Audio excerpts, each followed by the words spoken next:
असं म्हणतात किराणामधलं हे एक जे सामान आहे ना, ते काचेच्या भरणीत भरून ठेवा. काय ते पुढे तुम्हाला सांगतेच.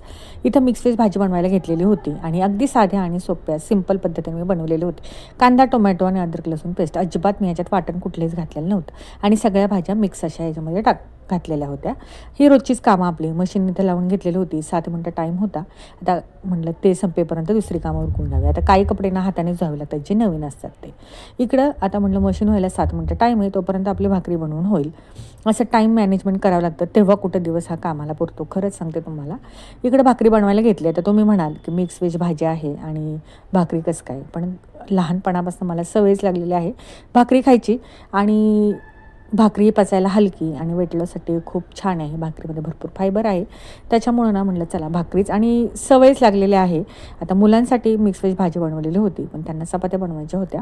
इकडे भाकरी ही माझी किती छान टम्म फुगलेली आहे, तुम्ही बघू शकता.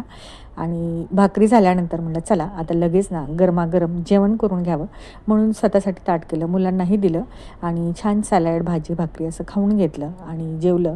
तर किचनमधली कामं काही संपत नाहीत. म्हणून बघा मीठ जे आहे ते मीठ ना काचेच्या भरणीमध्ये भरून ठेवावं, म्हणजे पारदर्शक भरणीमध्ये भरून ठेवावं असं म्हणतात. हे आम्हाला केंद्रातून सांगितलं जातं.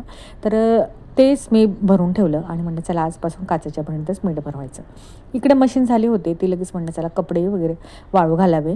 एक एक कामं करता करता दिवस संपतो आणि एवढं बिझी शेड्यूल झालेलं आहे, काय सांगायचं आहे तुम्हाला. तर चला कसा वाटला मिनी व्लॉग नक्कीच सांगा. बाय.